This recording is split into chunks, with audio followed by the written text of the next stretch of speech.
Kaya pala ganito ang naging resulta ng kapalaran ko. Kasi alam ng Diyos na kaya ko. Sa edad kong to, napagod na akong magmadali.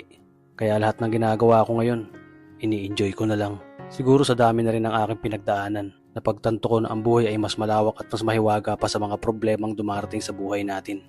Tumatanda na tayo, baka sa kakahabol natin sa masagana at maayos na buhay, ay hindi na natin nai-enjoy ang buhay.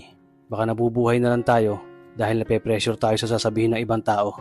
Marami na rin akong mga naging maling desisyon sa buhay, pero lahat yun nagsilbing aral sa akin at natuto ako sa mga pagkakamali ko. May mga taong sobra nating mamahalin at bibigyan ng halaga, pero ibabalik lang sa atin ay kabiguan at matinding trauma.